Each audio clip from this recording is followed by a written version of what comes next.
Aloha and welcome to Kupa'a Farms. We're a small regenerative farm on the slopes of Haleakala. Our family's been farming here for about 45 years. When we first came down to work on this farm in 2003, it had been in all conventional agriculture, growing sweet corn and zucchini, and we wanted to turn it into organic production of diversified vegetables and fruit and coffee. So one of the first things we did was to introduce nitrogen-fixing trees as a way to regenerate the soil and diversify our environment. So a lot of what you see behind me is the biologic infrastructure of tall shade trees, medium-sized trees that are all designed for mulch production, windbreaks, etc. And these are predominantly nitrogen-fixing trees. And that's what we're going to be covering today. All these different varieties of nitrogen-fixing trees, their uses, how you propagate them, and their value in terms of an ecological farm here in the tropics.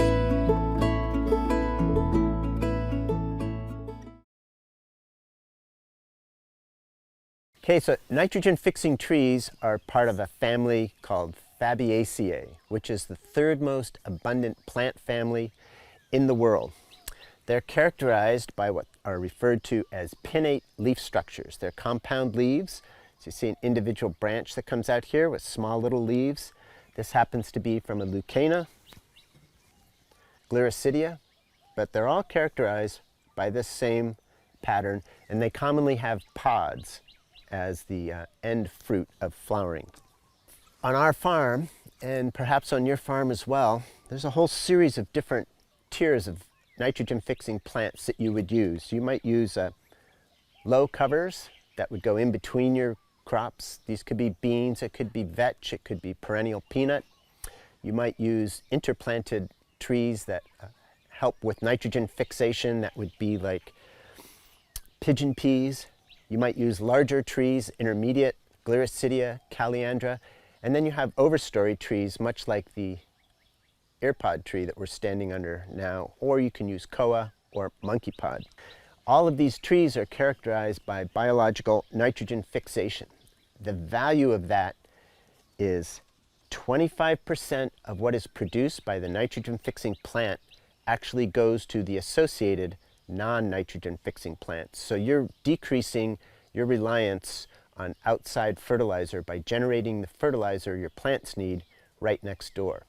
So this is a gift we get in the tropics, and taking advantage of that on your farm is a very positive way to decrease the cost of fertilizer and increase the diversity of your farm and build soil organic matter and healthy soil. So we're going to talk a little bit about what biological nitrogen fixation actually is. It's one of the great inventions of the world. This is an example right here.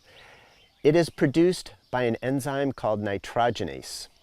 So our atmosphere is about 78% nitrogen, and that nitrogen is in a form that we cannot absorb. Plants cannot absorb. It's inert. It's two nitrogen atoms glued together. Every breath you take contains 78% nitrogen, and it doesn't interact or enter into your body or your bloodstream. You exhale that 78% nitrogen. So how do we get nitrogen from the atmosphere into the plant world? There's a enzyme called nitrogenase, which was invented, estimates go back to potentially as old as 3.2, 3.3 billion years ago, which is one of the amazing aspects of this. It's an enzyme that was produced by bacteria, and they have never had to sort of do a version 1, version 2, version 3. It's continued to persist as one of the most effective inventions of life for over 3 billion years. It's basically an enzyme that's folded proteins with a metal atom in there like iron and manganese. The reaction is nitrogen gas plus water is changed into ammonia, which is the beginnings of the building block for plant proteins, and as a result of that it releases oxygen. The oxygen combines to the iron and is not free within the plant environment or the soil environment, but in much the same way that when we inhale oxygen, it doesn't move around in our body in a free form, it combines with iron to make hemoglobin. So plants that have nitrogen fixation capacities also have a plant version of hemoglobin. and I'll show you that in a second. So this is how it works. The bacteria that we're working with are called rhizobia, which is a two-part Greek word. Rhizo means root, and bios, life. So it's a microbe that lives on the roots of plants. And they have a hui, or a symbiotic relationship. So the plant produces carbohydrates and sugars, which help the bacteria, and the bacteria fix nitrogen, which help the plant.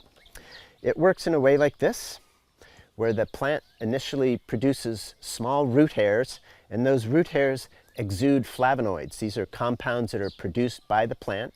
The flavonoids are a form of communication, and those flavonoids, when they contact nitrogen-fixing bacteria in the soil, the nitrogen-fixing bacteria recognize the flavonoids and enter into the plant root hair. That causes deformation of the plant root hair, and it starts to curl up, forming these small nodules, which eventually form much large nodules, which are bacteria living on the roots of these plants. And we've actually taken a plant who has decided to donate its life to us for educational purposes. And you can see at the roots, this is sun hemp. It's a tropical legume. The roots are covered with small nodules. They have a nice pinkish color to them, which indicates that nitrogen fixation is occurring. When we use a plant like sun hemp for vegetable production, we can grow 200 pounds of nitrogen per acre per planting, which is more nitrogen than you would need for virtually any crop that you would want to grow for food production. So that's just to give you an idea of the amount of nitrogen that can be fixed by strictly biological processes. So how do we propagate some of these different plants? There's a couple different ways. We're going to talk about some of those. You can do it with seeds. These are seed pods of ear pod. Obviously the name comes from the ear-shaped pod. This is the national tree of Costa Rica. It's also called Guanacaste. If you open these pods up, you'll see there's a very nice little seed in the inside.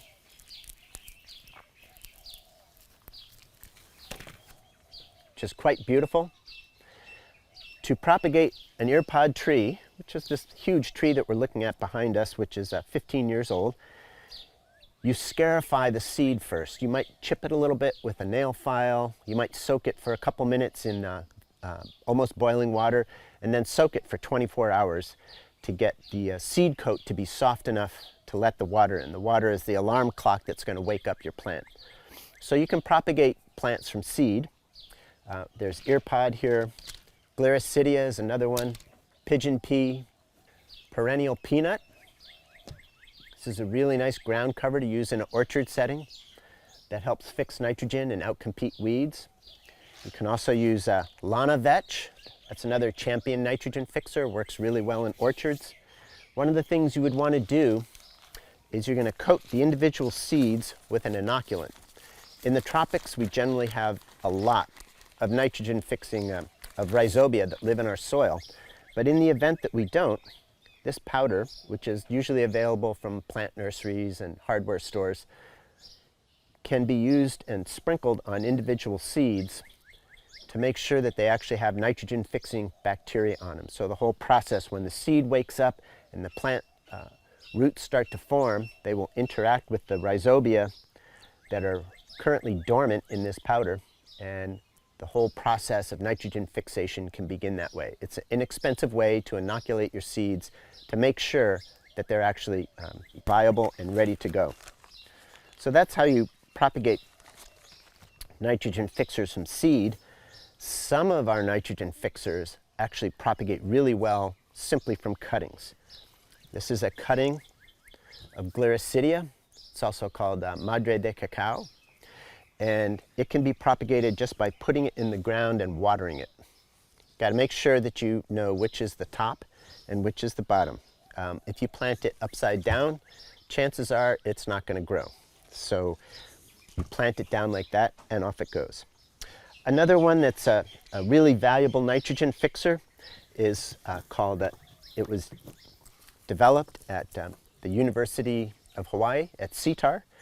It's a leucaena, which is usually very weedy. Most people are familiar with a leucaena leucocephala, which is also known as halekoa in Hawaii. It's very invasive and difficult to manage, high seed production, but plant breeders at the University of Hawaii recognize the value of it as a fast-growing tropical legume, so they did some work and came up with a seedless variety of this called KX4, and that can only be propagated from cuttings, obviously, because it doesn't have any seeds. These trees, in fact, all these trees in general, can grow up to 20 feet a year.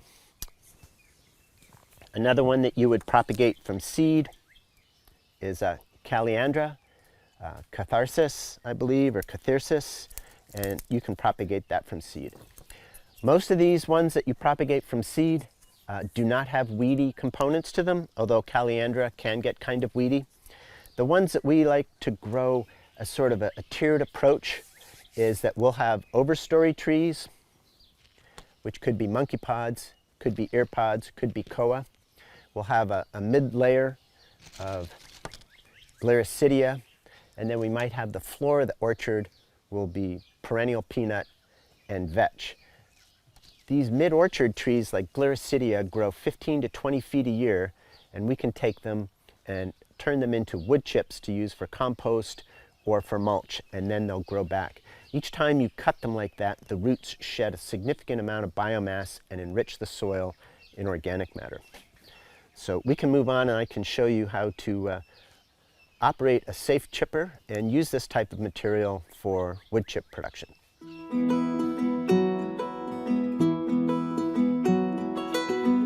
Okay, next we're going to show you chipping and reducing particle size from some of your nitrogen fixing trees. There's a whole class of trees that you plant just to make wood chips out of them. They grow really fast. This would be Gliricidia, Caliandra, the KX4 leucaena. These grow really fast, 20, 25 feet a year in cases, and are a great source of wood chips that you can either use for compost production or you can use for mulch. So we have a power takeoff driven chipper here rather than one that has a separate motor. So we only have one motor to look after, the tractor motor. So we don't have two sets of motors that we have to keep looking after. This is a 46 horsepower John Deere, and this is a hydraulic feed chipper that will take up to 8 inches. Some of the tools that we use for managing our nitrogen fixing trees for wood chip production include an 18-inch chainsaw. We have an extendo, or a long chainsaw, in which we can extend the length of that for cutting branches up high, a small hand or arborist saw, and of course you want to have facial protection and ear protection, because you only want to get hit on the head once by a falling branch, if at that. So this is some of the equipment that we use. Now, in the scenario that you've planted all these trees on your farm and in your orchard, and you don't have the energy, the time, or the inclination to use equipment like this, professional arborists would be easy to hire and come in and do the work for you. Okay, so the next step is we're going to start up the tractor. Actually, I'm going to put on ear protection first. Start up the tractor. We started it at low RPM so it doesn't do any damage to gears or belts, and then increase the RPM to 540, which is the ideal RPM to run this piece of equipment. And I'll feed a couple of branches through here to show you how easy it is. It's basically, once it gets started, it feeds itself automatically, which is really safe. Those are two words you wouldn't expect to see together, wood chipper and safe, but this is a really good piece of equipment for that.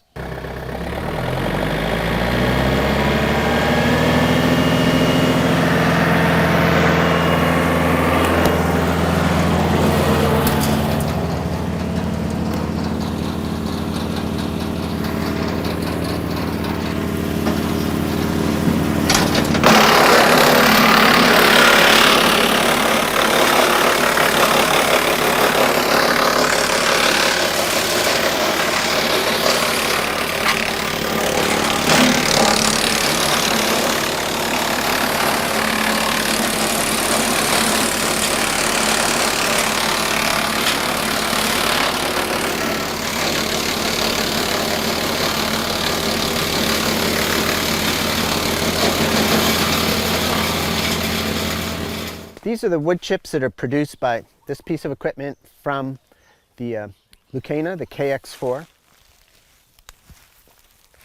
This is all really nice material. It's nice and moist. You wouldn't use this directly today as mulch. It'd be really good to put in your compost stream, because now all the wood chips have the maximum amount of moisture in them. You'd let them sit for a couple of weeks before you actually used them as mulch, so that the easily digestible components of this are digested by bacteria and fungus. But this is a really good commodity to have on your farm.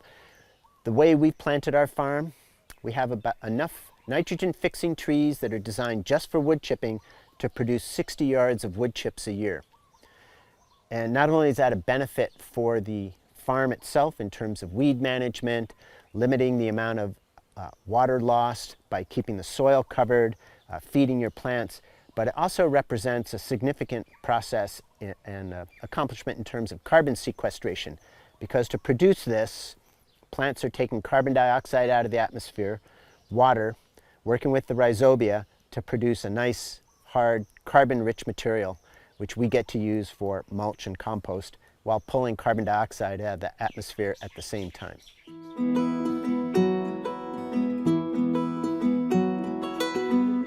This tree here is called Inga edulis, or ice cream bean tree. It has these beautiful little white flowers that are a prime source for bees to work on. And they produce these beans here, pods, that are also called ice cream bean pod, which is actually edible.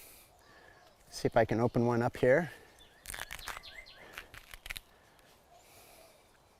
And this white material, fleshy, kind of tastes like, sort of like ice cream. Anyway, the real reason for planting this tree is it's vigorous, it produces a lot of shade, it can chip well, and it produces a lot of leaf drop. So you can see the floor of the orchard is all covered with leaves that are dropped seasonally from the Inga tree. So we don't have to worry about weed suppression, because the mulch produced by leaf drop suppresses weeds and ultimately becomes fertilizer for the coffee trees in here.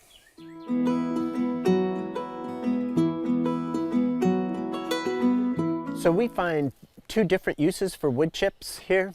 You can use them as mulch after they've had a little bit of time to decompose at the surface, and then you can spread them around in your orchard for weed suppression, water retention.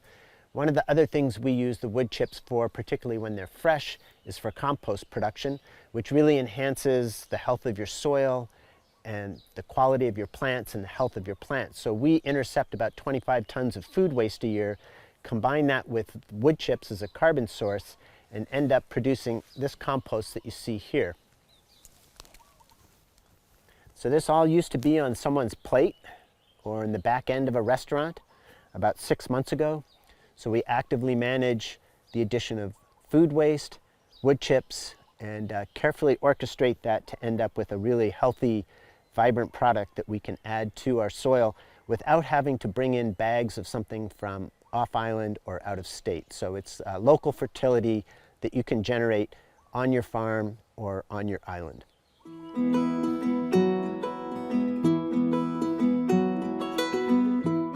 This is an example of using pigeon pea, right here, interplanted with cacao. So the pigeon pea is a short-lived perennial, 4 to 5 years, very adaptable to pruning. You can prune it heavy, you can let it grow tall. It produces edible pods. There's little seeds inside here that are wonderful for making dal. So it provides food for humans, food for animals. And underground, its roots are providing nitrogen for the interplanted cacao trees. And so this is one of the ways in which we get our orchards started, is by interplanting this short-lived perennial while the rest of the trees are sort of catching up. By the time these pigeon pea trees are done and not living anymore, we'll have a nice canopy established from interplanted taller or mid-tier trees.